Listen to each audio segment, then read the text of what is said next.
Oi, tudo bem? Você está assistindo a um vídeo da série chamada Fenômenos de Transporte A a Z.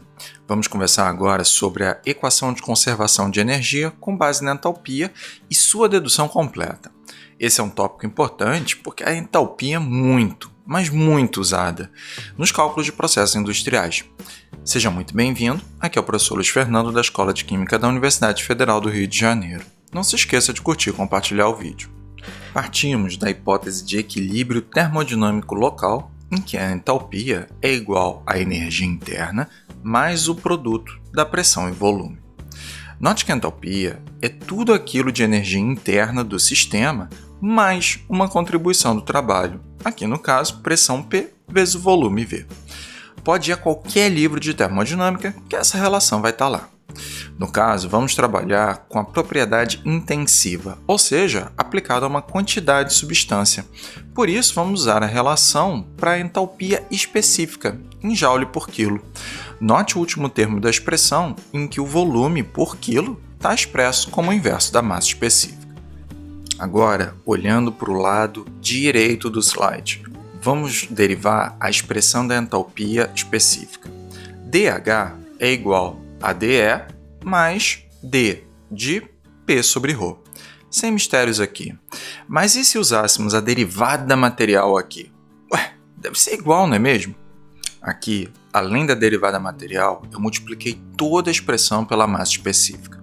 Essa é uma equação importante e eu vou numerar ela como equação 1, porque eu quero citar depois. Mas vamos explorar antes o último termo dela. Vamos reescrevê-lo abrindo a derivada de P sobre ρ usando as regras de cálculo diferencial. Somente um algebrismo aqui. Por fim, obtemos a derivada material da pressão menos P sobre ρ multiplicado pela derivada material da massa específica. Eu vou querer agora mexer nesse último termo aí que eu destaquei em verde.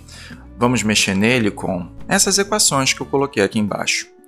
A primeira é a equação da continuidade, a segunda é apenas a aplicação da regra do produto no divergente de ρV e, por fim, usei a definição de derivada material da massa específica. Não lembra disso? Vai na aula de derivada material que está disponível aí no canal. Ok, dessa primeira coluna para essa segunda coluna, coloco alguns termos destacados com cores, porque eu quero substituir na última expressão dessa segunda coluna.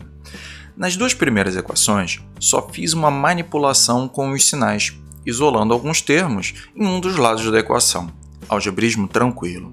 Mas olha só o que acabamos obtendo. Na primeira equação, a derivada no tempo de ρ é igual a menos div de ρV. Repare ainda que a derivada no tempo de ρ aparece na definição da derivada material. Vou substituir esse termo que destaquei em vermelho na derivada material. Do mesmo modo, na segunda expressão, isolamos o produto escalar de V com o gradiente de ρ, que também aparece na derivada material. Vamos substituir essa definição na derivada material também.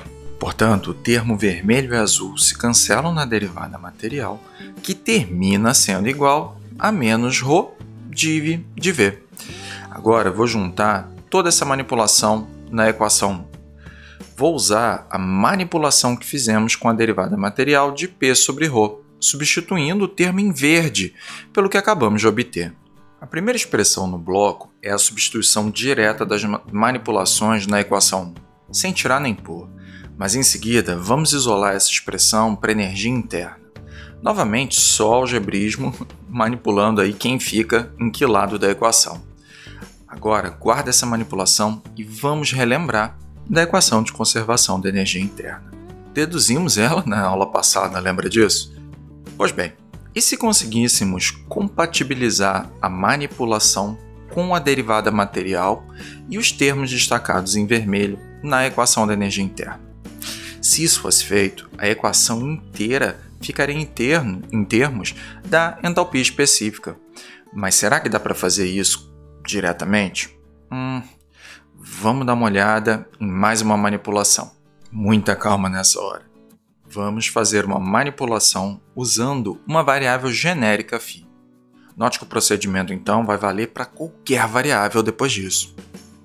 Partimos da derivada parcial no tempo de ρφ mais o divergente de ρφv. Nesses dois termos, tanto de derivada no tempo quanto no divergente, vamos usar a regra do produto de derivadas. Sendo assim, podemos reescrever a expressão colocando em evidência a massa específica, que eu deixei em verde, e a variável genérica φ, que eu deixei em azul. Ao fazer isso, conseguimos verificar que o termo multiplicado a φ é a própria equação da continuidade, que pelos princípios de conservação é nula. Portanto, as duas formas de equação para energia interna, destacadas em vermelho, são iguais e podemos sim substituir a massa específica vezes a derivada material da energia interna diretamente na conservação de energia interna, explicitando a expressão, portanto, em termos de entalpia. Por fim, obtemos a equação de conservação diferencial para entalpia específica usando a derivada material ou não.